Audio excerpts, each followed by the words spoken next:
ہماری یہ قرآن class number 185 کی اسٹوڈیو ریکارڈنگ ہونے جا رہی ہے۔ آج انشاءاللہ تعالی ہم سورۃ النحل کی آیت نمبر 99 سے آنورڈ سٹارٹ لیں گے۔ اعوذ باللہ من الشیطان الرجیم، بسم اللہ الرحمن الرحیم۔ پچھلی دفعہ گفتگو کنکلوڈ ہوئی تھی آیت نمبر 98 کے اوپر، میں نے کافی تفصیلاً گفتگو کی تھی۔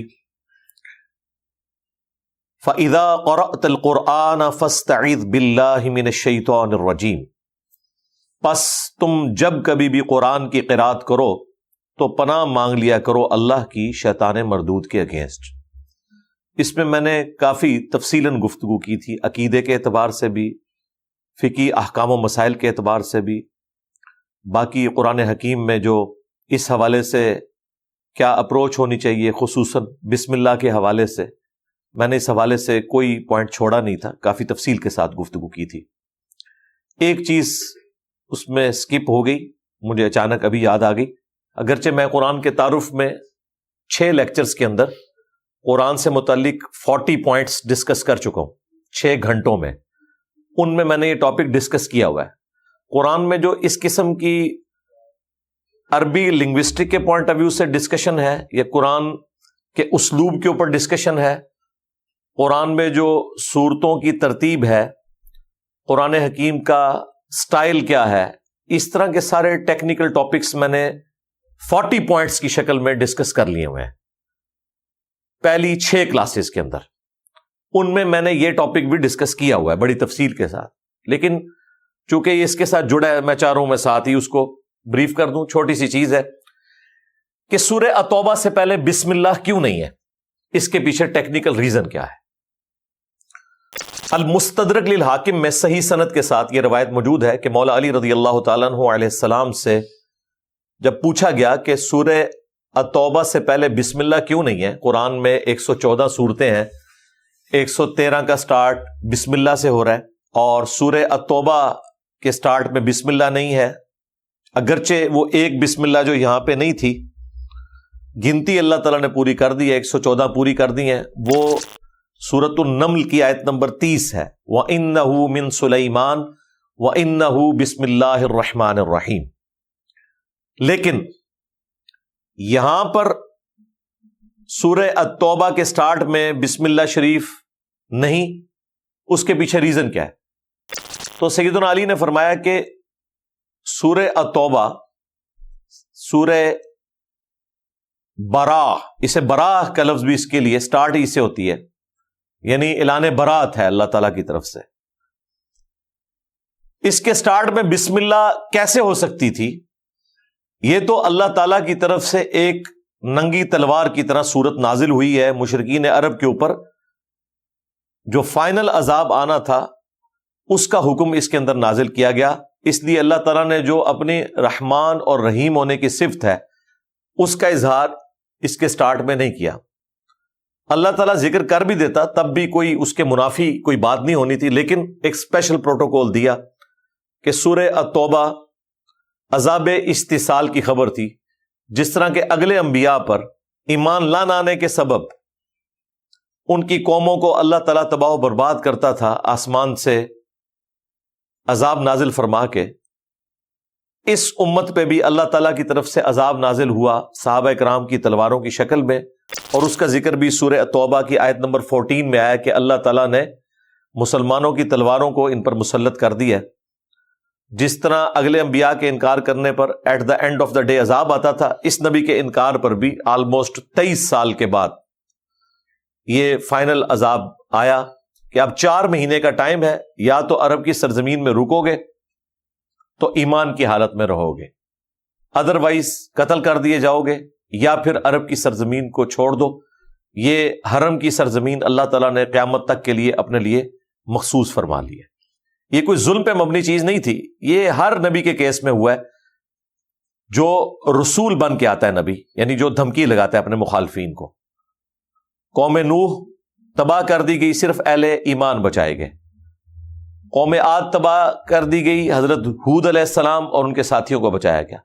قوم سمود تباہ ہو گئی، صرف صالح علیہ السلام ان کے ساتھی بچے، فرعونی غرق ہوئے۔ ہمارے نبی کے کیس میں بھی یہ ہونا تھا کہ مخالفین غرق ہوتے، مشرکین عرب بھی اور رومنز بھی اور پرشینز بھی. لیکن اس دفعہ اللہ تعالیٰ نے طریقہ بدل لیا.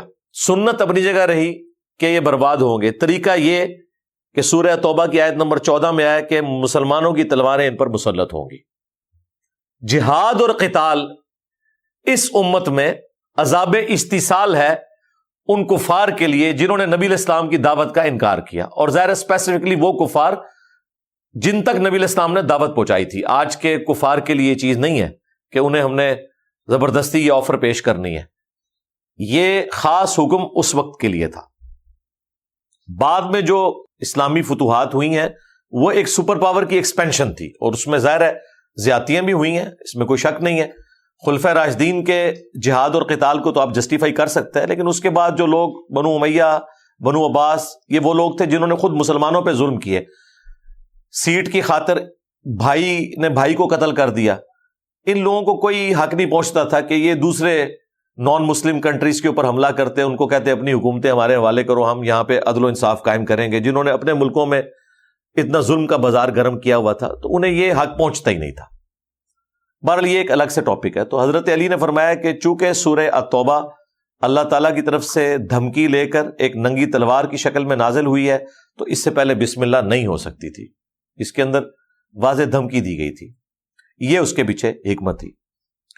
اب آیت نمبر 99 پہ آ جائیں جو پچھلی آیت سے جڑی ہوئی ہے, جس میں کہا گیا کہ جب قرآن پڑھو اس وقت بھی اللہ کی پناہ میں آیا کرو, کہ قرآن پڑھنے کے بعد اس قرآن پر عمل کرنے کی بجائے اس سے خام خواہ کوئی غلط رزلٹ نکال کے گمراہی کا راستہ نہ کھولو.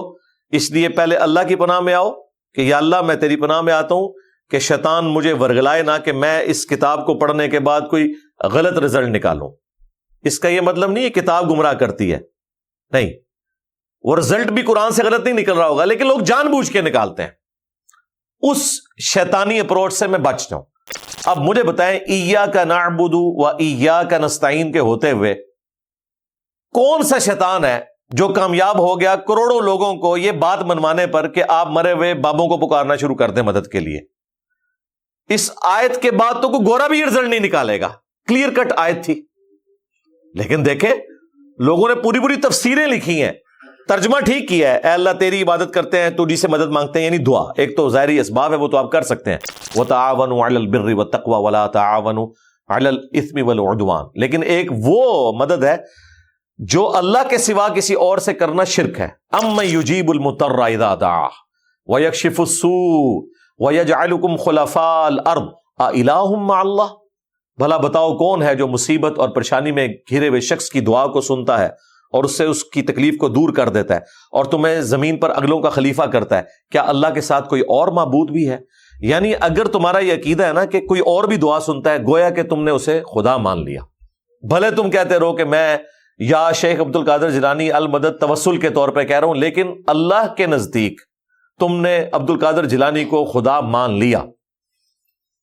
یہ اللہ نے ڈیفینیشن کی ہے. تو ایاک نعبد و ایاک نستعین کے ہوتے ہوئے اتنا بھیانک رزلٹ نکالنا کہ تفسیر میں آپ بزرگ بابوں کو ثابت کریں, پوری پوری کتابیں لکھیں, تو یقیناً یہ بات کہنی پڑے گی کہ ان لوگوں نے اعوذ باللہ من الشیطان الرجیم نہیں پڑھا تھا تفسیر سے پہلے اور قرات سے پہلے. اللہ کی طرف متوجہ نہیں ہوئے, قرآن کو انہوں نے اپنا ٹیچر نہیں مانا بلکہ خود قرآن کو ٹیچ کرنے کی کوشش کی. تو ظاہر ہے پھر اس کا اینڈ رزلٹ یہی نکلنا تھا. اس لیے اللہ تعالیٰ سے کوئی شخص اپنے آپ کو بے نیاز نہیں کر سکتا. قرآن پڑھنے سے پہلے بھی آپ نے اعوذ باللہ من الشیطان الرجیم پڑھنا ہے. باقی میں چونکہ آلموسٹ آدھا گھنٹہ اس آیت پہ پچھلی دفعہ بول چکا ہوں, مزید تفصیل میں جانے کی ضرورت نہیں. آج کی گفتگو سے ربط بنانے کے لیے مجھے یہ بات کرنی پڑی کیونکہ اگلی جو آیت ہے, آیت نمبر 99, اس میں اسی آیت کی طرف اشارہ ہے. اِنَّهُ لَيْسَ لَهُ سُلْطَانٌ عَلَى الَّذِينَ آمَنُوا, بے شک اس کا کوئی زور نہیں چلتا ان لوگوں پر جو حقیقتاً ایمان لانے والے ہیں. کس کا؟ شیطان کا. یہ اس کی ضمیر پچھلی آیت کی طرف سے, فَاسْتَعِذْ بِاللَّهِ مِنَ الشَّيْطَانِ الرَّجِيمِ. اللہ تعالیٰ فرما رہا ہے کہ جو لوگ اپنے رب پر صحیح ایمان لانے والے ہیں ان پر شیطان کا زور نہیں چلتا. وَعَلَىٰ رَبِّهِمْ يَتَوَكَّلُونَ, اور وہ لوگ جو اپنے رب پر توکل کرتے ہیں ان پہ شیطان زور نہیں چلا سکتا. یعنی مصیبت اور پریشانی میں ہی پتہ چلتا ہے نا کہ آپ نے اینڈ رزلٹ کیا نکالا ہے. اس موقع پہ آپ اللہ کی طرف متوجہ ہوئے ہیں یا آپ بھی وہی ٹوٹکے آزمانا شروع ہو گئے ہیں جو اللہ کے مخالفین کا طریقہ ہے, جو شیطان کے ہتھے چڑھے میں. اگر آپ بھی اسی طریقے پہ چلے تو ظاہر ہے اینڈ رزلٹ یہ ہے کہ آپ پھر شیطان کے اعلی کار بن گئے. یہاں پہ کئی لوگ ایسے, میں نے اپنی کئی ایک ویڈیوز میں بتایا, 4 سال 5 سال 6 سال, کسی کو 10 سال ہو گئے ہیں, اولاد نہیں ہوئی ہے. اب اللہ تعالیٰ کی طرف سے ڈیسیژن ہو چکا ہے کہ اس کو اولاد دینی ہے. بس وہ شیطان جو ہے وہ کسی گھر والی بڑھیا کے دل میں یہ بات ڈال دیتا ہے, یا اس بندے کے اپنے دل میں وسوسہ ڈالتا ہے کہ فلاں مزار پہ چلے جاؤ, فلاں بزرگ کے پاس چلے جاؤ, فلاں جگہ کی مٹی چاٹ لو تو اولاد ہو جائے گی. اولاد تو ہونی تھی, بس وہ بابے کے کھاتے میں ڈل گئی. ایک لمحے کی دوری کے اوپر ہوتا ہے ایمان اور شرک. میں نے اپنا ایک ذاتی واقعہ بتایا تھا اپنے ایک بہت قریبی بندے کا. اس کے ہاں اولاد نہیں تھی کئی سالوں سے. وہ بندہ بیرون ملک تھا, وہاں اسے خواب میں ایک مزار دکھایا گیا اور اشارہ ہوا کہ اس مزار پہ حاضری دو تمہیں اللہ تعالیٰ اولاد دے گا. وہ بندہ ٹکٹ کٹا کے آیا. اس کی خوش قسمتی اور شیطان کی بدقسمتی کہ پہلے دن ہی وہ میرے درس میں آ گیا. اس میں نے یہ قبر پرستی اور یہ مزار بنانا, ان ساری چیزوں کو ثابت کیا یہ رسول اللہ کی مخالفت پہ ہے. چاہے ہمارا دنیا کا کتنا ہی نقصان ہو جائے, ہم نے تو اپنے نبی کی بات کو ماننا ہے صلی اللہ علیہ وآلہ وسلم. وہ اپنی بیوی سمیت اتنا خرچہ کر کے پاکستان آیا ہوا تھا. جب اس نے میری وہ گفتگو لائیو بیٹھ کے سنی, ان دنوں میں اپنے گھر بیٹھک میں ایک چھوٹا سا درس ہوتا تھا, 8-10 لوگ ہی ہوتے تھے. یہ میں کوئی 2008-9 کی بات کر رہا ہوں, 8 سے کوئی 15 سال پہلے کی. تو اس نے لیکچر کے اینڈ پہ بتایا کہ میں تو اس کام کے لیے آیا ہوا تھا, لیکن اب آپ کی باتیں سن کے تو میرا دل نہیں کر رہا کہ میں اس طرح مزار پہ جاؤں, تو مجھے کیا کرنا چاہیے. میں نے کہا بالکل نہیں جانا چاہیے, یہ تو اللہ کا فیصلہ ہے. اس نے کہا جی نہیں جاؤں گا. نہیں گیا. چند دن بعد وہ جب واپس گیا, وائف کے ٹیسٹ کروائے UK میں جا کے, تو انہوں نے کہا آپ کی تو پریگنینسی پازیٹیو ہو چکی ہوئی ہے. اور کب کی پازیٹیو ہوئی ہوئی ہے؟ اس کے UK سے آنے سے پہلے کی. وہ پریگنینسی ٹھہر چکی تھی. شیطان کو تو پتا چل گیا کہ پریگنینسی ٹھہر چکی ہے, وہ بابے کے کھاتے میں ڈلوانا چاہ رہا تھا. یہ تو نا امید تھے کہ پتہ نہیں, کیونکہ ابھی وہ طبیعت نہیں بگڑتی 2-3 ہفتوں تک, بعد میں پتا چلتا ہے, سٹارٹ میں تو نہیں اندازہ ہوتا. یعنی وہ جو اس نے خواب دیکھا تھا پریگنینسی ٹھہرنے کے بعد دیکھا تھا, لیکن اس کو نہیں پتا تھا وہ خام خواہ بابے کے کھاتے میں ڈالنی تھی. اب ماشاءاللہ بچہ اس کا جوان ہو چکا ہے. تو یہ دیکھیں, وہ ایک لمحے کی دوری پر توحید اور شرک کا معاملہ تھا. یہ جو لوگ کہتے ہیں نا ہمارا اپنا تجربہ, بالکل ہے تھوڑا تجربہ. ٹنڈولکر دا تھوڑے تو زیادہ تجربہ.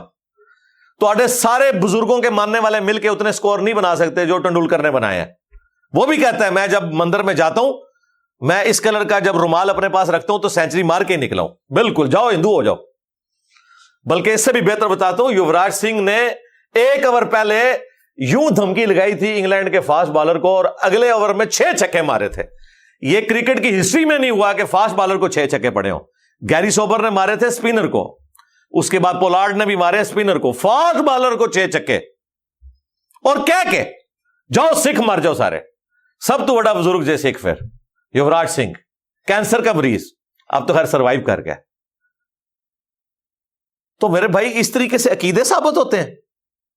چند واقعات ہیں, ان کا اس کے ساتھ کوئی تعلق نہیں کہ کسی کا عقیدہ جسٹیفائی ہو جائے گا. یہاں پہ جناب تعویذ بھی لٹکائے ہوتے ہیں, پھر بھی 0 تے آؤٹ ہوتے ہیں. ایک کرکٹ بچی سی امریکہ کو جیت سکتے سو دے بھی ہار کے. سلام ہے جناب, امریکہ نے ثابت کیا ہے سپر پاور ہے. ٹھیک ہے, خیر منا لو. یہ میں بتا رہا ہوں, اگر امریکہ نے ہاتھ ڈالا نا کرکٹ کو, پھر وہ پروفیشنلی آگے بڑھیں گے. وہ میڈلز لے رہے ہیں نا, جس طرح چائنا اور امریکہ جس کام میں بھی ہاتھ ڈالتے ہیں نا, وہ بس پہلی 3 پوزیشنوں کے لیے ضرور کوالیفائی کر جاتے ہیں. یہ میں تفنن کے طور پہ بات کر رہا ہوں, ریئلٹی بھی ہے. تو اس طریقے سے نہیں ہوتا. شیطان انہی لوگوں پہ زور چلاتا ہے جو واقعی تیار بیٹھے ہوئے, اور یہی بات اگلی آیت میں آ رہی ہے. انما سلطانہ علی الذین یتولونہ, شیطان کا زور تو نہیں چلتا مگر صرف انہی لوگوں پر جو اس سے دوستی گانٹھ لیتے ہیں. خود تیار بیٹھے ہوئے ہیں شیطان کے ہتھے چڑھنے کے لیے. تو سرکار وہ تو تیار ہے جفی مارنے کے لیے. جب کوئی خود تیار ہے کہ فلاں بابے نے یہ کام کر دیا, فلاں نے یہ کر دیا, وہ تو تیار بیٹھے ہوئے ہیں. اس کو تو ایک سمجھ لیں صرف دیا سلائی دکھانے کے لیے بہانا چاہیے, وہ تو آگ لگا دے گا. والذین ہم بہ مشرکون, اور وہ لوگ جو اپنے رب کے ساتھ شرک کرتے ہیں نا, ان کے ساتھ پکی دوستی ہوتی ہے. یہ ساری شرکی ایکٹیویٹیز کرنے والے لوگ آپ دیکھیں گے کتنے توہم پرست ہوتے ہیں. کلرز تک بھی چوز کرتے ہیں کہ جی یہ میرے لیے بیڈ لک ہو جائے گا. پتھروں کے اندر انہوں نے اپنی مستقبل کو تلاش کیا ہوتا ہے کہ مجھے یہ پتھر موافق ہے, یہ نہیں ہے. اندازہ کریں اس ماڈرن دور کے اندر اس طرح کے جاہل لوگ موجود ہیں. اور بخاری مسلم میں حدیث ہے, جو جنت کا یاقوت ہے حجر اسود, اس کو دیکھ کے حضرت عمر کہہ رہے ہیں کہ تو ایک پتھر ہی ہے, نہ کسی کو نفع دے سکتا ہے نہ نقصان دے سکتا ہے. میں صرف اس لیے چوم رہا ہوں کہ اللہ کے نبی نے چوما تھا, ورنہ تو چومنا بھی نہیں چاہیے. حضرت عمر کی تو خواہش تھی اس کو چومنے کی بھی ضرورت نہیں ہے کہ کوئی اس سے عقیدہ نہ بنا لے یہ نفع نقصان کسی کو دے سکتا ہے. سنت پہ عمل کیا, امت کو عقیدہ بتایا کہ پتھروں کے اندر کچھ نہیں رکھا ہوا. اور یہ حجر اسود وہ تھا جو جنت کا یاقوت ہے. جامعہ ترمذی میں حدیث ہے یہ جنت کا یاقوت ہے, زمین پہ اتارا گیا, اس زمین کا حصہ بھی نہیں ہے. اگر جنت کا یاقوت کوئی نفع نقصان نہیں دے سکتا تو دنیا کے پتھر, مزارات پہ رکھے ہوئے پتھر تو شاہی کوئی نہیں. سیدھی سی بات ہے. یہ سب کچھ فراڈ کے اوپر چل رہا ہے. ویسے جو لوگ خام خواہ اس طرح کی کلابیں ملاتے ہیں نا, ان کے ساتھ وہ ہو بھی جاتا ہے. 13 نمبر ان لکی ہے, جہاز میں 13 نمبر سیٹ نہیں لینی یا رکھنی نہیں, یا بلڈنگ میں 13 نمبر آپ نے نہیں رکھنا. وہ اس طرح کرنے سے بھائی کچھ ہوتا ہے. اور پھر کئی پڑھے لکھے لوگ بھی اتنے توہم پرست ہوتے ہیں. حالانکہ اس طریقے سے اگر آپ رزلٹ نکالیں گے اپنا عقیدہ تو برباد کریں گے. اور سائنٹیفکلی بھی یہ چیزیں کبھی ثابت نہیں ہوتی. سائنس تو تب مانے گی اس چیز کو کہ کوئی 100 دفعہ 13 نمبر رکھے اور 100 کی 100 دفعہ اس کے ساتھ کوئی برا معاملہ ہو جائے, ایک دفعہ بھی اچھائی نہ ہو, پھر ہم مانیں گے کہ ہاں جناب یہ 13 نمبر ان لکی ہے. لیکن ایسا نہیں ہوتا. وہ تو کئی لوگوں کے لیے 12 نمبر بھی ان لکی ہو جاتا ہے, کئی لوگوں کے لیے 11 نمبر ان لکی ہو جاتا ہے. یہ نمبر نہیں ان لکی ہوئے ہوتے ہیں. نمبروں میں کیا رکھا ہوا ہے بھائی؟ آپ جس چیز کو جس چیز کے ساتھ مرضی جوڑ لیں, اینڈ رزلٹ یہ ہے کہ آپ اللہ تعالیٰ پر توکل کریں گے تو اگر اللہ کی طرف سے کوئی آزمائش آئے گی بھی تو آپ کے لیے وہ آزمائش برداشت کرنا آسان ہو جائے گی. آپ اللہ پر توکل کریں گے. انبیاء کرام تو ان لکی نہیں ہوتے نا, انہیں بھی آزمایا گیا, اہل البیت کو آزمایا گیا, صحابہ کرام کو آزمایا گیا. تو یہ اللہ تعالیٰ کی سنت ہے کہ وہ آزماتا ہے تکلیف کے ذریعے. وَلَنَبْلُوَنَّكُمْ بِشَيْءٍ مِّنَ الْخَوْفِ وَالْجُوعِ وَنَقْصٍ مِّنَ الْأَمْوَالِ وَالْأَنفُسِ وَالثَّمَرَاتِ. ضرور آزمائیں گے خوف کے ذریعے, بھوک کے ذریعے, جان اور مال میں نقص کے ذریعے. اور پھر دیکھیں گے کہ اہل ایمان کس طریقے سے اس کے اوپر رسپانس کرتے ہیں. ان کی اپروچ ہے اِنَّا لِلَّهِ وَإِنَّا إِلَيْهِ رَاجِعُونَ. بے شک ہم بھی اللہ ہی کی طرف سے آئے تھے. یہ جو تکلیف آئی ہے نا, یہ بھی اللہ کی طرف سے آئی ہے, اس نے بھی واپس چلے جانا ہے. کیوں؟ ہم نے تو واپس چلے جانا ہے. دنیا میں کوئی بڑی سی بڑی تکلیف میں بھی مبتلا شخص ہے, جس دن اس کو موت آئے گی اس دن تو اس کی تکلیف ختم ہو گئی نا, دنیا سے تو ختم ہوگی نا. تکلیف کو بھی موت آ جانی ہے جس دن انسان کو موت آ جائے گی. یہ نہیں ہو سکتا کہ انسان مر جائے اور اس کی تکلیف باقی ہو. ہاں دنیا میں اچھے اعمال کیے تھے, جتنی مرضی مشکل زندگی تھی, مرتے ہی ہمیشہ کی آسانیاں شروع ہو گئی. اور دنیا میں جتنی مرضی آسانی کی زندگی تھی, اگر اللہ تعالیٰ کی نافرمانی کی ہے تو مرنے کے بعد ولیعوذ باللہ تعالیٰ اللہ تعالیٰ کے عذاب میں مبتلا ہوں گے. اللہم لا تجعلنا منہم اللہم اجرنا من النار. تو اللہ تعالیٰ فرما رہا ہے کہ شیطان کا زور ان لوگوں پہ چلتا ہے جو اس سے دوستی گانٹتے ہیں, شرک کرتے ہیں. ہر انسان کے ساتھ ایک شیطان اور ایک فرشتہ اٹیچ ہے. صحیح مسلم کی حدیث ہے, ہر انسان کے ساتھ ایک فرشتہ ہے جو اسے اچھائی کی طرف بلاتا ہے, اور ایک شیطان ہے جو اسے برائی کی طرف بلاتا ہے. ایک صحابی نے جرأت کر کے پوچھا کہ آپ کے ساتھ بھی شیطان لگا ہوا ہے, جن؟ آپ نے فرمایا ہاں میرے ساتھ بھی تھا, لیکن اللہ تعالیٰ نے اسے میرا تابع فرمان کر دیا. میرا جو شیطان ہے وہ مطیع ہو چکا ہے, وہ مجھے اچھائی کی طرف بلاتا ہے. نبی علیہ السلام کے بعد کسی بھی شخص کے لیے، بڑے سے بڑا کوئی صحابی ہو، کوئی بزرگ ہو، یہ گارنٹی نہیں ہے کہ وہ 100% معصوم ہوگا غلطی سے، اس کے ساتھ شیطان اٹیچ ہے۔ باقیوں کو تو چھوڑ دیں، مولا علی کو دیکھ لیں۔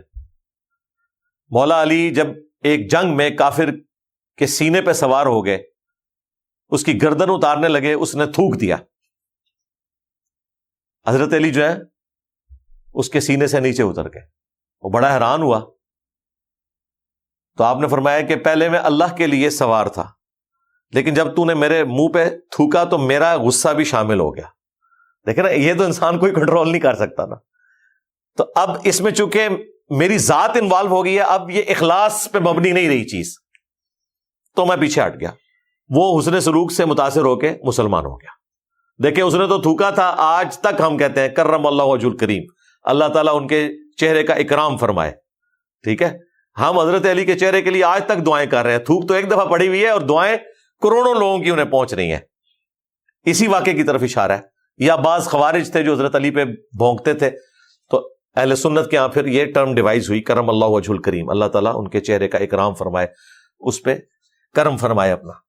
تو یہ چیز ہے، کوئی شخص بھی اپنے آپ کو آزاد نہیں کر سکتا، انسان کے ساتھ ظاہر کمزوریاں لگی ہوئی ہیں۔ تو نبی علیہ السلام نے کہا میرے ساتھ جو شیطان تھا، جن تھا، چونکہ شیطان جن ہے اور یہ جتنے شیاطین اٹیچ ہیں وہ اسی بڑے شیطان کی اولاد ہے، وہ مطیع ہو گیا، وہ مجھے نیکی کی طرف ہی بلاتا ہے۔ حضور کے بعد کسی کے لیے گارنٹی نہیں صلی اللہ علیہ وسلم۔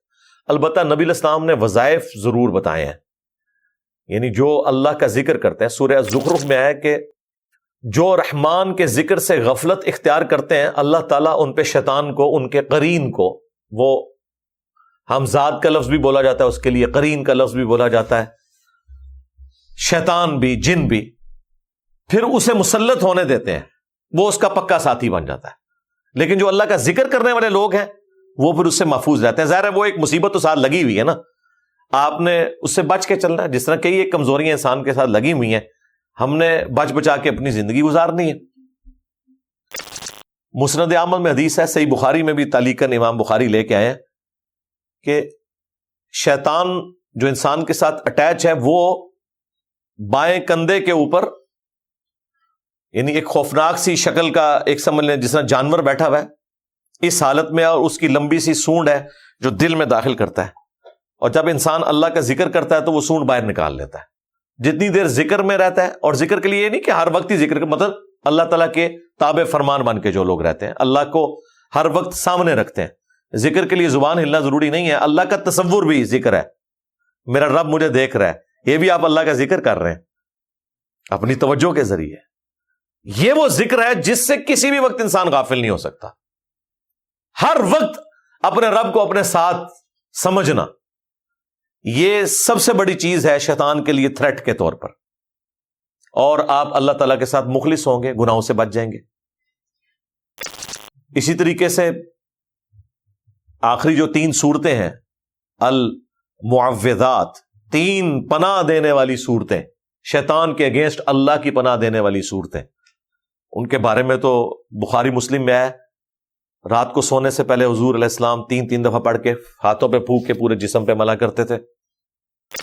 اور مسلم میں تو یہاں تک الفاظ ہیں کہ اگر گھر والوں میں سے کوئی بیمار ہو جاتا تو نبی علیہ السلام انہی صورتوں کے ذریعے دم ڈالا کرتے تھے اسے۔ ابو داؤد ترمذی میں موجود ہے، نبی علیہ السلام نے صحابی کو وصیت کی تھی کہ ہر فرض نماز کے بعد ایک دفعہ ان 3 صورتوں کو پڑھ لینا۔ پھر ابو داؤد ترمذی میں حدیث ہے، جو صبح کے وقت 3 دفعہ اور شام کے وقت 3 دفعہ پڑھ لے، یہ 3 صورتیں ہر چیز سے اسے کفایت کر جائے گی۔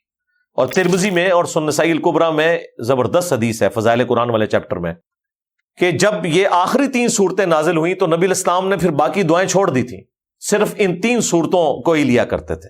ساری دعائیں اس کے اندر کور ہیں، آپ دنیا کی کوئی دعا سوچیں تو وہ ان 3 صورتوں میں کور ہے۔ سورہ اخلاص اللہ کا ذکر ہے، اس سے بڑا کوئی ذکر نہیں۔ اس کائنات کا مقصد توحید ہے نا، اور توحید کا سمم بونم جو ہے وہ سورہ اخلاص ہے۔ توحید کیسی ہونی چاہیے؟ تو شیطان تو بھاگتا ہے توحید سے۔ پھر سورۃ الفلق ان تمام چیزوں سے متعلق ہے جو باہر سے انسان پہ حملہ آور ہوتی ہیں، اللہ کی پناہ میں آتے ہیں. قل اعوذ برب الفلق من شر ما خلق. اے اللہ میں ہر اس چیز کی برائی سے تیری پناہ میں آتا ہوں جو تو نے پیدا کی ہے. مجھے بتائیں اب کوئی دعا بچ جاتی ہے پیچھے؟ من شر ما خلق. شیطان ہو انسانوں میں سے, جنات میں سے, سازشیں کرنے والے, لیکن پھر آگے بھی سورج چلتی ہے.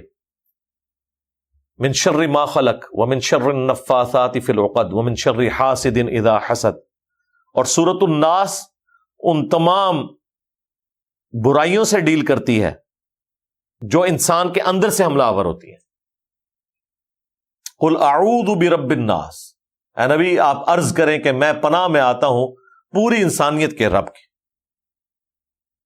مالک الناس جو سارے انسانوں کا مالک ہے, الہ الناس معبود ہے سب کا, من شر الوسواس الخناس جو اندر سے وسوسے ڈالتا ہے نا, خناس, اس کی برائی کے اگینسٹ.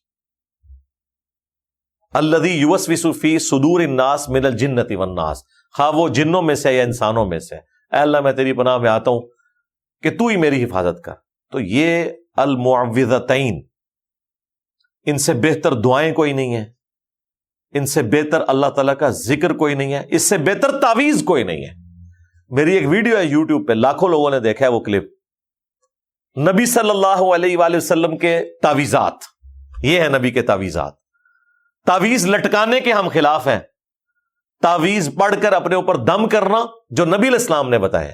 المعوذات 3 پناہ دینے والی صورتیں, ان میں بھی آخری جو 2 صورتیں ہیں وہ اسپیسیفک ہیں. المعوذتین 2 پناہ دینے والی صورتیں.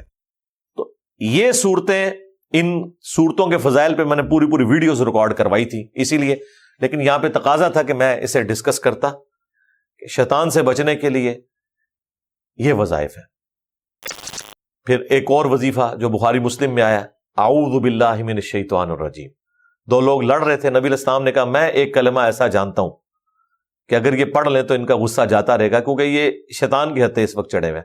وہ نفس کی خاطر لڑ رہے تھے نا. اللہ کے لیے غصہ آنا تو عین ایمان ہے, لیکن نفس کی خاطر خام خواہ کا غصہ کرنا, لڑائی جھگڑا کرنا, یہ شیطان کی طرف سے ہوتا ہے. اس کے لیے اعوذ باللہ من الشیطان الرجیم. پھر ایک اور وظیفہ جو اسماء اعظم میں سے ہے, جو بخاری مسلم دونوں میں آیا کہ مجھے اللہ تعالیٰ نے جنت کے خزانوں میں سے ایک خزانہ دیا ہے, لا حول ولا قوت الا باللہ. نہیں ہے ہمت گناہوں سے بچنے کی اور نہ طاقت ہے نیکیاں کرنے کی مگر اس کی توفیق سے. آپ اپنے آپ کو اپنے رب کے حوالے کر دیتے ہیں. پھر وہ جو المستدرک للحاکم میں دعا ہے جو ہم نے صبح شام کے اذکار میں ڈالی ہوئی ہے, یہ بھی ساری دعائیں میں نے ڈالی ہوئی ہیں اس میں, جو سیدہ فاطمہ کو حضور نے گفٹ دیا ہے. کمال کی دعا ہے.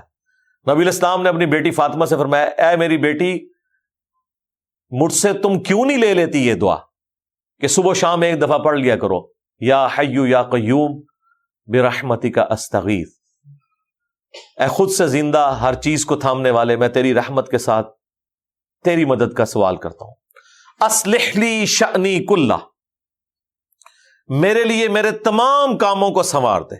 ولا تکلنی الی نفسی طرفۃ عین, اور ایک پلک جھپکنے کے برابر بھی مجھے میرے نفس کے سپرد نہ ہونے دینا ہے اللہ, تو ہی مجھے تھامنا. کیا کمال دعا ہے.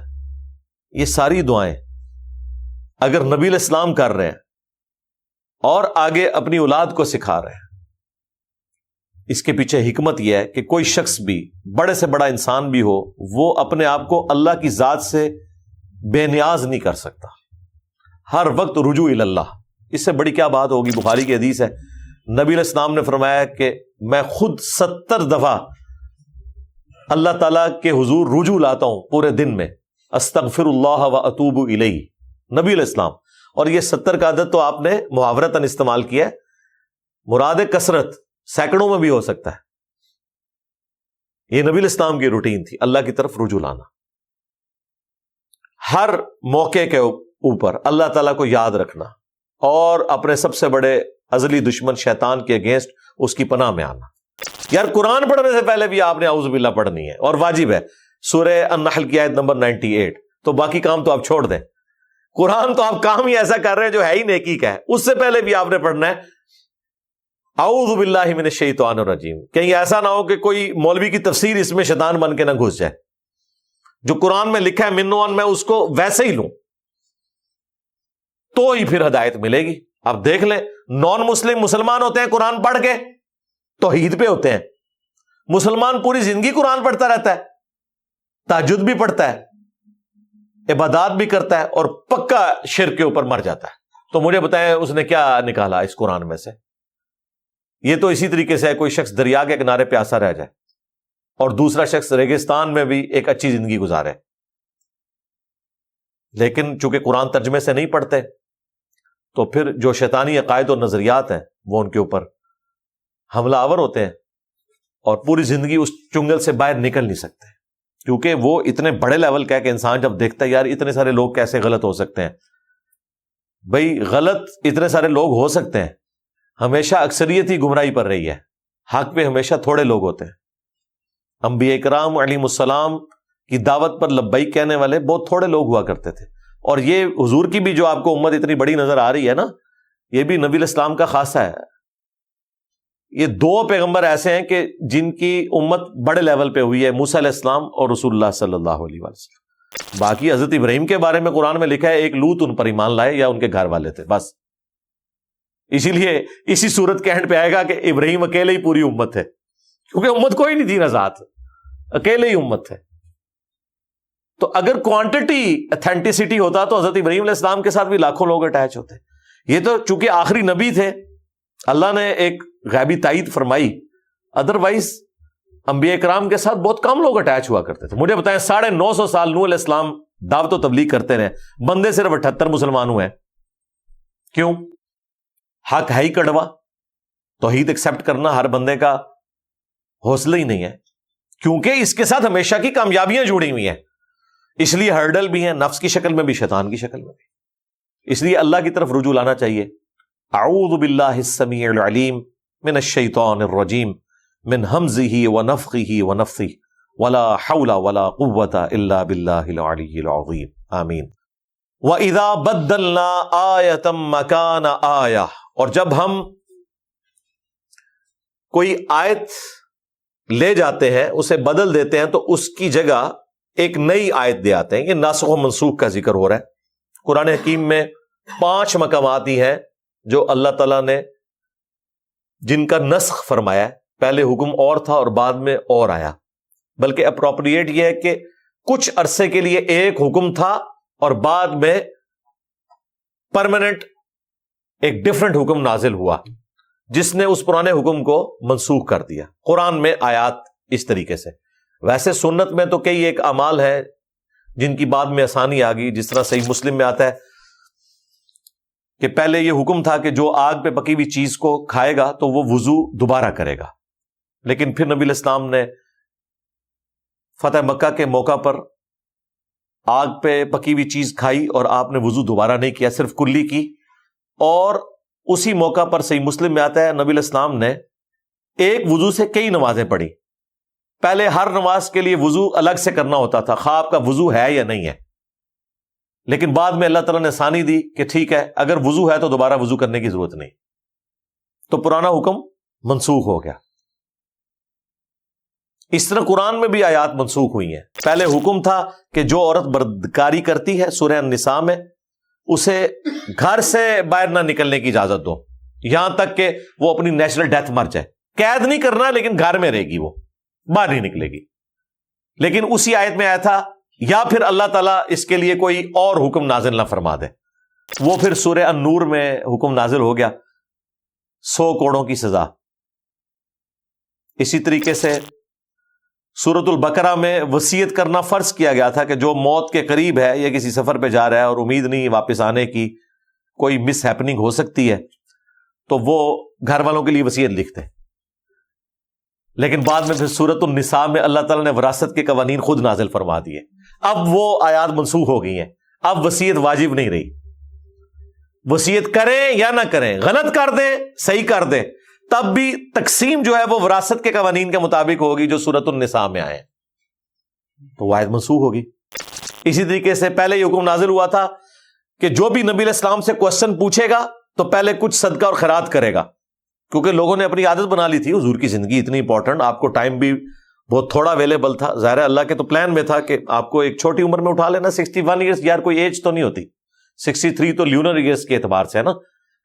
ہمارے جو سولر ایئرس ہیں اس کے اعتبار سے تو نبی الاسلام 61 ایئرس کی عمر میں دنیا سے چلے گئے. یہ کوئی اتنی زیادہ عمر تو نہیں تھی. اس میں بھی صرف آپ کی ایکٹیو لائف جو ہے وہ تو 21 سال ہی ہے نا. 40 سال تک تو نبی الاسلام کی ایک زندگی ڈورمنٹ پوزیشن میں تھی، اس حوالے سے کہ آپ نے کوئی دعوی نبوت نہیں کیا تھا. تو ظاہر ہے اتنے مختصر وقت میں اب لوگ جو نیو مسلم ہوتے تھے ویسے ہی دل لگی کرنے کے لیے بھی نبی الاسلام کے ساتھ تھوڑی دیر بیٹھنے کے لیے بھی خام خواہ سوال لے کے آ جاتے تھے.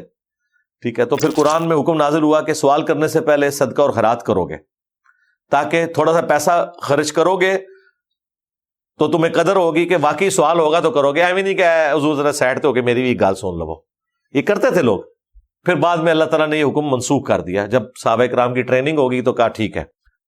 یہ 3 میں نے آپ کو موقع بتا دیے کہ جو آیات منسوخ ہو چکی ہوئی ہیں. پہلے حکم ڈفرنٹ تھا، بعد میں اللہ تعالیٰ نے اس کے لیے ڈفرنٹ حکم نازل فرما دیا. اسی طریقے سے ایک چوتھا موقع سورۃ الانفال میں پہلے حکم نازل ہوا کہ ایک مسلمان 10 کے اوپر بھاری ہے. پھر اللہ تعالیٰ نے فرمایا کہ اب اللہ تعالیٰ نے تمہاری کمزوری محسوس کی ہے، جانچ لی ہے. یہ نہیں کہ اللہ کو پہلے نہیں پتا تھا، پہلے ہے ہی نہیں تھی کمزوری، کیونکہ مکے میں تو ہے ہی 125 تھے، وہ سارے کے سارے ہی پکے مومنین تھے، سابقون الاولون.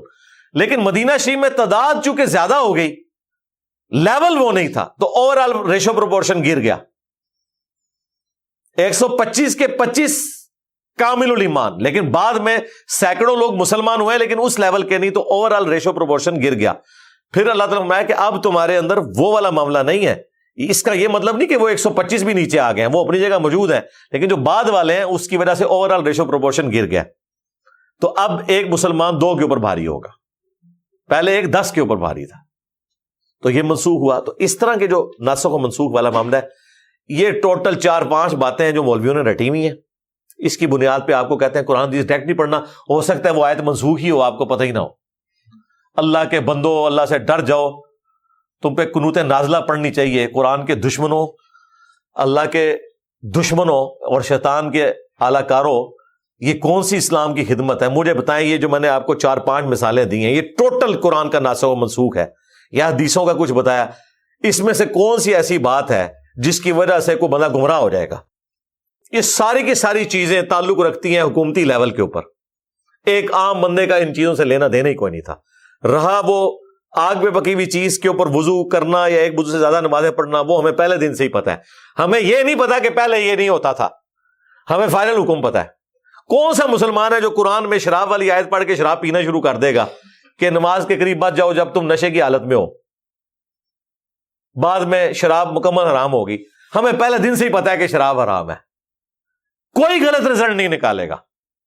لیکن چونکہ ایک روند ڈالنی تھی، قرآن سے دور کرنا تھا، اس قسم کی 5-6 باتیں رٹی ہوئی ہیں. اور وہ پھر پوچھتے ہیں اچھا جی آیت دسو جی.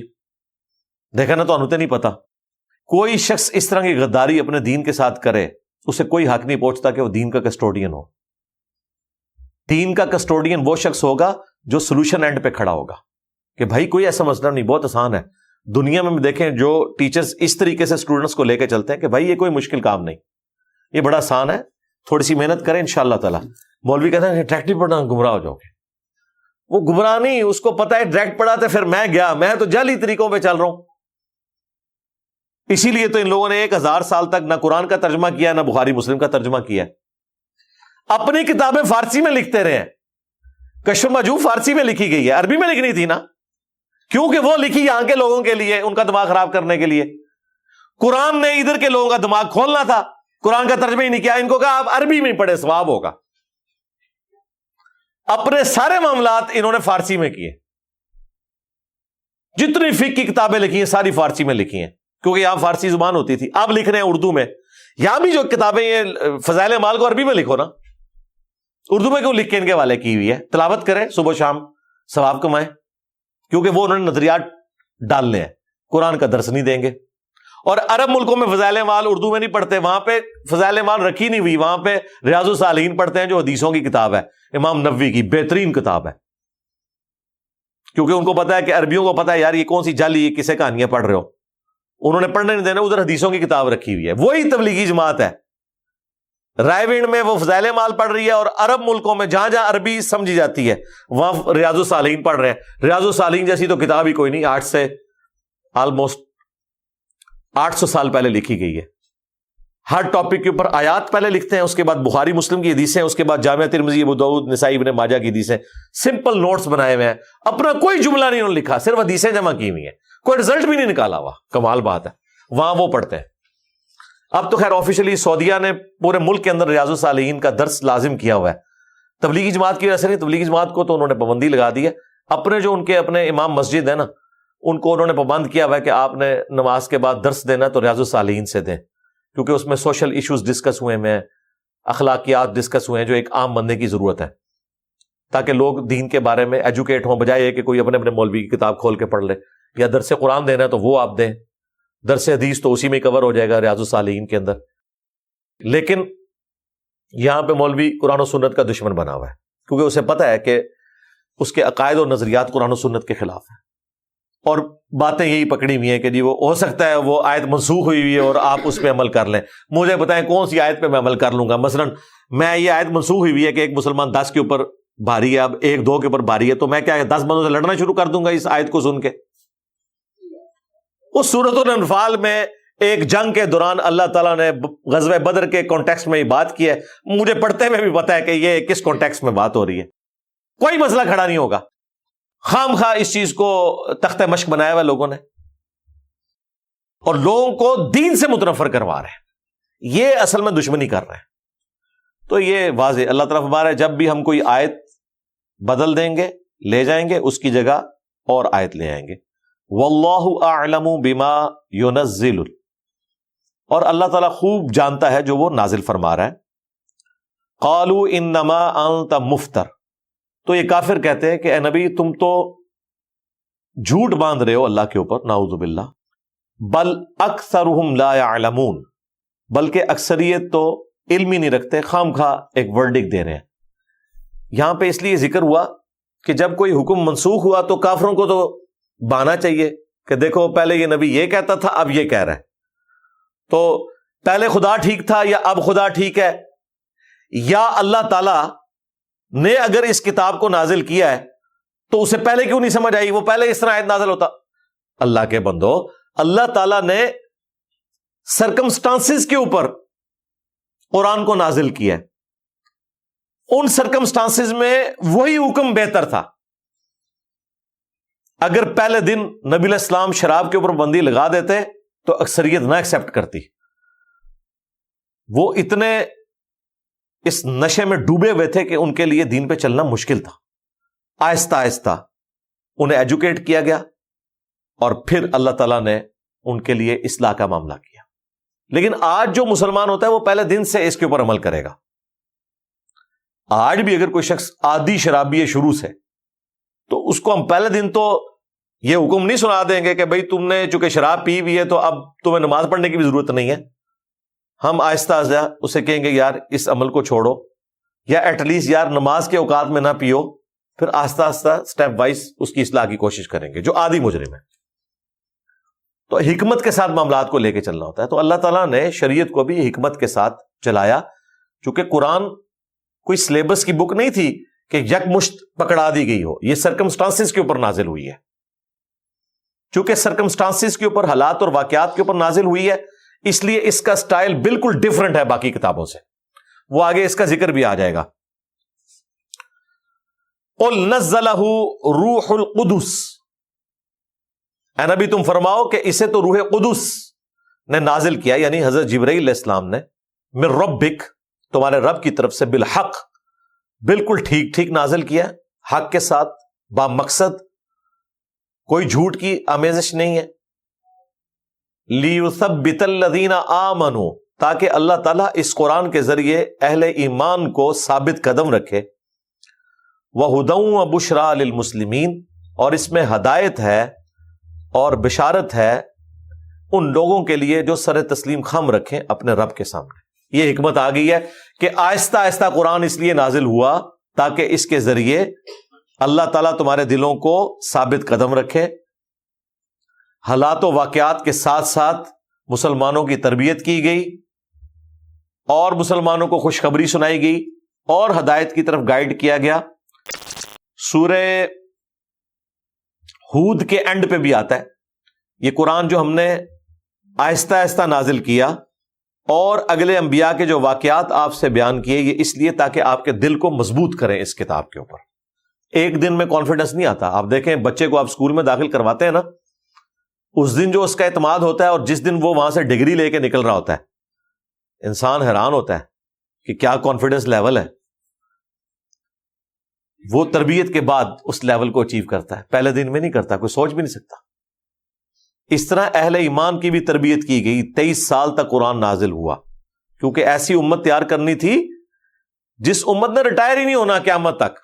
ہاں، کنتم خیر امت اخرجت للناس، ختم نبوت کی برکت سے اب نبی والا کام شفٹ ہو رہا ہے، اب نبی کوئی نہیں آئے گا، اب ریٹائرمنٹ نہیں ہے، اب قیامت ہی آنی ہے۔ جس امت نے ریٹائر ہی نہیں ہونا بھائی، اس کی تربیت پھر اسی طریقے سے ہونی چاہیے کہ آہستہ آہستہ ہر طرح کے وسوسوں کو سیٹل کیا جائے۔ 23 سال میں جتنے حالات و واقعات نبی الاسلام پر ان کے صحابہ پہ آئے ہیں نا، ان واقعات کے اوپر آیات نازل ہو تاکہ مسلمان کل کو سوچیں کہ اچھا حضور کے اوپر جب یہ ہوا تھا اس وقت پھر اللہ نے یہ نازل کیا تھا۔ اس چیز کا جو مزہ ہے نا، وہ اس چیز کا مزہ نہیں ہو سکتا کہ آپ سلیبس کے طور پہ بتائیں۔ سلیبس کے طور پہ آپ کتنا کسی کو بتائیں گے؟ غزوہ احد نہ ہو تو سورہ آل عمران میں غزوہ احد کی کمنٹری کا آپ کو مزہ ہی نہ آئے، یہ کہاں کہاں مس ہینڈلنگ ہوئی اور کس کس طریقے سے اللہ تعالیٰ نے اس غلطی کو ہائی لائٹ کیا۔ اگر وہ غزوہ احد نہ ہوئی ہوتی اور سورہ آل عمران میں اللہ تعالیٰ نے 60 آیات میں مسلمانوں کی گرفت نہ کی ہوتی، ان کی اصلاح نہ کی ہوتی، تو سپر پاور جو فائنل میچ ہونے تھے قادسیہ اور یرموک، وہ کیسے مسلمان جیت سکتے تھے؟ پول میچ میں جو جیتا ہوا میچ ہار گئے غزوہ احد کا، انہوں نے فائنل کہاں سے جیتنا تھا؟ صرف ڈسپلن لوز کیا۔ بس وہ جو ڈسپلن لوز ہوا، 60 آیات نازل ہوئی، اس میں آپ دیکھیں سٹارٹ میں سب سے پہلے نبی الاسلام کو اللہ تعالیٰ نے سختی فرمائی، لیس لک من الامر شیء، اے نبی تمہیں کسی چیز کا اختیار نہیں، اللہ چاہے تو ان کو ہدایت بھی دے دے۔ حضور کی زبان سے نکل گیا تھا کہ اللہ تعالیٰ ایسی قوم کو کیسے ہدایت دے گا جنہوں نے اپنے نبی کا چہرہ خون سے رنگ دیا۔ جب آپ کے دانت شہید ہوئے تو خالد ابن ولید کے لیے آپ کی زبان سے یہ بد دعا نکل گئی۔ اللہ نے پہلے گرفت کی حضور کے اوپر، صحابہ کے اوپر تو بعد میں آیا نا، تاکہ صحابہ کو آگے کہ نبی کو اس طریقے سے ڈریس کیا جا رہا ہے تو بھائی تسی تے شاہی کو نہیں نبی کے مقابلے چ، لیس لک من الامر شیء، اے نبی تمہیں کوئی اختیار نہیں کسی چیز کا، اللہ جسے چاہے ہدایت دے دے۔ اسی خالد ابن ولید کو 19 سال کے بعد اعلان نبوت کے نہ صرف ایمان ملا، بلکہ اسی زبان سے جہاں سے بددعا نکلی تھی سیف اللہ کا لقب ملا۔ نہ صرف لقب ملا بلکہ اللہ تعالیٰ نے جو فائنل میچ ہوئے اس کا مین آف دا میچ خالد ابن ولید کو بنوایا، رومنز کے خلاف، پرشینز کے خلاف۔ تو کہاں سے بات شروع ہوئی؟ کہاں؟ ٹھیک ہے، پھر صحابہ اکرام کو جس طریقے سے ڈریس کیا گیا کہ تم نے نبی کی نافرمانی کی، ہم تو وعدہ پورا کر چکے تھے، تمہیں فتح ہو چکی تھی، یہاں تک کہ تم نے ڈسپلن لوز کیا، وہ جو تیر انداز تھے 35 نے درہ چھوڑ دیا۔ تو بھئی اس میں الفاظ یہی ہے کہ لو سامو، پھر ہاں یہی الفاظ ہے قرآن میں کہ یہ جو کچھ کیا یہ تمہاری کی ہوئی آگے آ گئی ہیں، ہم نے وعدہ پورا کیا۔ کیونکہ کئی مسلمانوں کے دل میں آیا تھا کہ حضور تو پہلے کہہ رہے تھے کہ اللہ نے مجھے گارنٹی دی ہے کہ فتح ہوگی، تو یہ کیا ہوا؟ یہ تو حضور کے اپنے دانت شہید ہو گئے ہیں، تو کیا قرآن جھوٹ ہے؟ اللہ نے کہا فتح دی تھی، تم نے دیکھا نہیں، تم انہیں قتل کر رہے تھے، یہ بھاگ رہے تھے سارے، یہاں تک کہ تم نے ڈسپلن لوز کیا۔ حالانکہ بخاری میں الفاظ تھے کہ اگر چیل کوے بھی ہماری لاشیں اٹھائیں نا، تم نے درہ نہیں چھوڑنا، کیونکہ حضور کو خطرہ تھا کہ خالد بن ولید پیچھے کھڑے ہوئے ہیں، کافروں کی طرف سے آئے ہیں، ان کے پاس کیولری ہے، یعنی وہ گھوڑوں والی جو فوج ہے، وہ پیچھے سے حملہ کر سکتے ہیں۔ ان کو روکنے کے لیے وہ تیر انداز تھے کہ اگر پیچھے سے حملہ کریں، اب ان 50 تیر اندازوں پہ مسلمانوں کی زندگی ڈیپینڈنٹ تھی۔ بس وہ اتر آئے، خالد بن ولید کی قریبی نظروں نے دیکھ لیا، اوہو یہ اتر آئے ہیں، پیچھے سے حملہ کیا، 70 سے زیادہ مسلمان شہید ہو گئے، مدینے کا کوئی گھر نہیں بچا جس میں کوئی میت نہ ہو، حضور کے بھی دانت شہید ہو گئے، آپ کا اتنا خون نکلا، بلڈ پریشر لاس ہوا، آپ بے ہوش ہو گئے، صحابہ میں مشہور ہو گیا کہ حضور تو شہید ہو گئے ہیں۔ باقی جو صحابہ تھے انہوں نے تلواریں پھینک دی کہ اب ہم نے کیا جنگ لڑنی ہے جب حضور ہی فوت ہو گئے۔ پھر قرآن کی آیت نازل ہوئی، وما محمد الا رسول قد خلت من قبلہ الرسل افإن مات او قتل، دیکھو محمد تو نہیں مگر ایک رسول، اگر یہ مر جائیں یا قتل ہو جائیں تو تم دین سے الٹے قدم کیا پھر جاؤ گے؟ تم نے رسول اللہ پہ کوئی احسان کیا دین قبول کر کے؟ اللہ تعالیٰ ثابت قدم رہنے والوں کو جزا دے گا، اور جو دین سے الٹے قدم پھریں گے وہ اللہ تعالیٰ کا کوئی نہیں بگاڑ سکیں گے۔ یہ اس موقع پہ آیات نازل ہوئی، اور صحابہ کو کہا گیا تیار رہو، حضور نے بھی دنیا سے چلے جانا ہے، اسلام نے نہیں دنیا سے جانا، نبی نے چلے جانا ہے اپنا مشن پورا کر کے، تم نے اس مشن کو آگے لے کے چلنا ہے۔ آیات یہ اس وقت نازل ہوئی تھی، لیکن یہ آیات تلاوت کی حضرت ابوبکر نے حضور کی میت کے اوپر، بخاری میں آیا۔ اس وقت بھی حضرت عمر نے تلوار نکال لی تھی کہ جو کہے گا حضور فوت ہو گئے میں گردن کاٹ دوں گا۔ تو جب حضرت ابوبکر نے یہ آیت پڑھی تو کہتے ہیں مجھے لگا یہ آیت ابھی نازل ہوئی ہے، حالانکہ پہلے نازل ہوئی تھی، 8 سال پہلے آیت نازل ہوئی تھی۔ فٹ کدھر ہوئی؟ حضور کی وفات کے اوپر۔ تو پھر کئی دن تک بخاری کے الفاظ ہیں، جب صحابہ کرام ایک دوسرے کو ملتے تھے نا تو یہی آیت پڑھتے تھے، وما محمد الا رسول قد خلت من قبل الرسل، دیکھو محمد تو نہیں مگر ایک رسول، ان سے پہلے بھی رسول گزر چکے ہیں، دنیا سے چلے گئے۔ یعنی ایک دوسرے کو ڈھارس بناتے تھے کہ حضور کے جانے سے یہ دین ختم نہیں ہو گیا، اب ہم نے چلنا ہے۔ پھر دیکھیں کیا ہمت ہے، ہزاروں لوگ مرتد ہو گئے، پھر بھی ایک مٹھی بھر جماعت نے نہ صرف عرب کے فتنوں پہ قبضہ پایا بلکہ چند سالوں کے اندر رومنز اور پرشینز کو بھی الٹ کے رکھ دیا۔ یہ ان کے اندر جو بجلی بھری ہوئی تھی اس قرآن کی وجہ سے تھی، نبی الاسلام کی وجہ سے تھی، اس قرآن کی آیات نے جو تربیت ان کی ہوئی تھی۔ یہ الحمدللہ کریڈٹ جاتا ہے ان لوگوں کو کہ انہوں نے واقعی نبی الاسلام کے ساتھ وفاداری پھر نبھائی ہے۔ تو وہ ٹریننگ یہی ہو رہی تھی کہ اس کے ذریعے ہم تمہیں ثابت قدم کرتے ہیں، ان قرآن کی آیات کے ذریعے گریجولی، یعنی ٹریننگ ہو رہی ہے آہستہ آہستہ آہستہ آہستہ۔ بدر ہوئی تو سورۃ الانفال میں کمنٹری نازل ہوئی، احد ہوئی تو سورہ آل عمران میں کمنٹری نازل ہوئی، خندق ہوئی سورۃ الاحزاب میں کمنٹری نازل ہوئی۔ ادھر بھی اللہ تعالیٰ نے بتایا کہ کیا کچھ منافقین باتیں کر رہے تھے، پھر کس طریقے سے اللہ تعالیٰ نے اہل ایمان کو آزمایا اور کیا ہوا۔ پھر سورہ التوبہ تو پوری کے پوری غزوہ تبوک جو نبی الاسلام کی آخری جنگ تھی رومن امپائر کے خلاف، جو رومن امپائر ڈر گئی، پہلے تو دھمکیاں لگا رہے تھے عرب کے بارڈر پہ 1.5 لاکھ کی فوج لے کے، اس وقت آپ سمجھ لیں سب سے بڑی سپر پاور کا ہیڈ خود آیا ہوا تھا، وہ ایکسپیکٹ نہیں کر رہا تھا کہ نبی الاسلام آ جائیں گے۔ آپ 30,000 جانساروں کو لے کے 1.5 لاکھ کی فوج سے لڑنے کے لیے، اور وہ 30,000 بھی وہ ہیں کہ اکثر پیدل ہیں، ان میں اسلحہ بھی کوئی نہیں ہے، سواری بھی کوئی نہیں ہے، 700 کلومیٹر کا سفر ریگستانی، حضور کے پہنچنے سے پہلے ہی بھاگ گیا۔ پھر حضور 1 مہینے تک وہیں رہے ہیں اسی عرب کے بارڈر پہ، جتنے قبیلے تھے وہ سارے خود حاضریاں دے رہے ہیں، یا رسول اللہ ہم بھی آپ کے ساتھ بیعت کرتے ہیں۔ کوئی آگے کہہ رہے ہیں ہم ایمان لاتے ہیں، وہ ایمان کا مطلب یہ نہیں تھا کہ وہ اسلام قبول کر رہے تھے، ایک عرب کے جنگجو کی پاور کو تسلیم کر رہے تھے۔ پھر آہستہ آہستہ اللہ تعالیٰ نے انہیں ایمان کی دولت بھی دے دی۔ جو نہیں ایمان لے کے آئے انہوں نے کہا کہ ٹھیک ہے ہم نیوٹرل رہیں گے، نہ آپ کے ساتھ ہوں گے نہ رومن امپائر کا ساتھ دیں گے۔ کیوں؟ وہ ڈر گئے کہ یار اتنی بڑی سپر پاور چیلنج کر کے خود بھاگ گئی ہے، اس کا مطلب ہے کہ بندہ عام بندہ نہیں ہے، چھوٹی بات ہے کہ پہلے للکار رہا ہے ایک بدماش اور سب سے بڑی سپر پاور کا ہیڈ ہے، بارڈر پہ آ کے کہہ رہا ہے کہ آؤ، اور جب دوسرا بندہ تھوڑی سی فوج لے کے پہنچا اور وہ بھاگ گیا تو لوگوں کو اسی وقت سمجھ آ گئی تھی کہ گل ود گئی ہے۔ ہاں، ورنہ وہ یرموک اسی دن ہوگی، غزوہ تبوک نہیں جنگ یرموک ثابت ہونا تھا، حضور کی زندگی میں یرموک ہو جانی تھی، حضرت عمر تک تو جانی نہیں تھی بات۔ تو یہ نبی الاسلام کو اللہ تعالیٰ نے غیر معمولی غلبہ دیا۔ تو سورہ التوبہ میں آپ دیکھیں اتنی لمبی سورت ہے، جس طریقے سے صحابہ کرام میں جو اہل ایمان ہے ان کی اللہ نے تعریف کی ہے، جو کمزور ایمان والے تھے جس طرح انہیں جھنجھوڑا ہے، اور جو منافقین تھے جو ان کی کلاس لی ہے، توبہ توبہ، وہ واقعی توبہ توبہ ہی ہے۔ سورہ توبہ پڑھو تو میری تو فیوریٹ اگر کوئی سورت ہے نا پورے قرآن میں اس حوالے سے کہ انسان کو جھنجھوڑے، وہ سورہ توبہ ہے، کہ کس طریقے سے اللہ تعالیٰ کوئی لحاظ نہیں کرتا، اور کس طرح آزماتا ہے کہ انسان بالکل جب اپنے پھل کاٹنے والے ہوئے میں ہے، کھیتیاں اتارنے کا وقت آیا ہے جس پہ پوری اگلے سال کا رزق ڈیپینڈنٹ ہے، اس وقت حکم ہوا ہے کہ چھوڑو ان کو، خراب ہونے دو، تم نے جہاد پہ جانا ہے۔ اب اگر کوئی یہ سوچتا ہے کہ یار میں گیا تو میرے تو بال بچوں کا رزق کس کے ساتھ جڑا ہوا ہے، اللہ نے کہا ہم کریں گے، کیونکہ نبی الاسلام کے ساتھ اس وقت تم نے چلنا ہے۔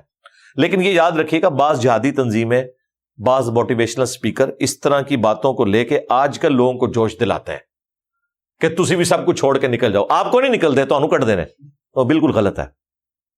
نبی علیہ السلام کی مبارک زندگی میں جو اس قسم کے ایکسٹراآرڈنری واقعات ہیں نا, وہ ایکسٹراپولیٹ آج نہیں ہوں گے, کیونکہ ان واقعات کو اللہ تعالیٰ کی وحی کی تائید حاصل تھی. آج جو ہم ڈسیژن کرتے ہیں وہ رائٹ بھی ہو سکتا ہے, رانگ بھی ہو سکتا ہے. اس میں صرف آپ ترغیب دلا سکتے ہیں, کسی کے ایمان اور کفر کا فیصلہ نہیں کر سکتے.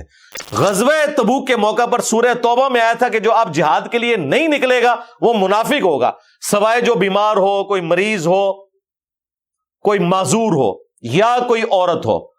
ان کے علاوہ اگر کوئی آج نہ نکلا وہ منافق شمار کیا جائے گا. اس لیے 30,000 کا لشکر نکلا تھا, اور چند ایک جو سست پیچھے رہ گئے ان کو بھی کتنے عرصے تک معافیاں مانگنی پڑی. ان کی توبہ نازل ہوئی تھی, اس وجہ سے سورت کا نام سورہ توبہ ہے. کتنا مشکل وقت تھا کعب بن مالک پہ, وہ میں نے سورہ توبہ میں وہ واقعہ سنایا ہوا ہے, جا کے یوٹیوب پہ لکھیں کعب بن مالک کی توبہ کا بیان. تو یہ معاملہ تھا. آج کل ہر بات کے اوپر اس طرح کے فتوے لگانا اور لوگوں کو اس طریقے سے گرمانا, یہ بالکل زیادتی ہے, یہ خوارج کی اپروچ ہے. تو یہ بڑا دیکھ سمجھ کے قرآن پاک کی آیات کو ایگزیکٹلی فٹ کرنا چاہیے. اتنا آسان کام نہیں ہوتا. یہاں میں کہتا ہوں کہ اہل فقہ کی ضرورت ہے. یہ وہ معاملات ہیں. جہاں تک معاملہ ہے قرآن سے ہدایت حاصل کرنے کا, وہ ایک ان پڑھ کو بھی سمجھ آئے گی, ایک پڑھے لکھے کو بھی سمجھ آئے گی. لیکن جو اس طرح کے دقیق چیزیں ہیں جو عام بندے کی ضرورت نہیں. عام بندے, مجھے بتائیں کہ ریڑھی لگانے والے نے کب یہ فیصلہ کرنا ہے کہ کس وقت جہاد فرض ہوا ہے, کس وقت نہیں ہوا, تو اسے ان آیات کو پڑھ لینا ہسٹری کے طور پہ کافی ہے. وہ یہ پڑھ کے کوئی گمراہ نہیں ہوگا, انہیں کوئی آرمی چیف نہیں بن جانا, بے فکر رہو.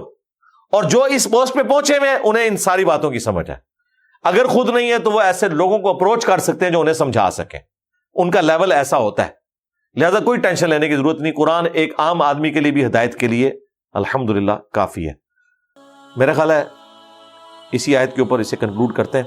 سبحانک اللہم و بحمدک, اشہد ان لا الہ الا انت, استغفرک و اتوب الیک, وما علینا الا البلاغ المبین.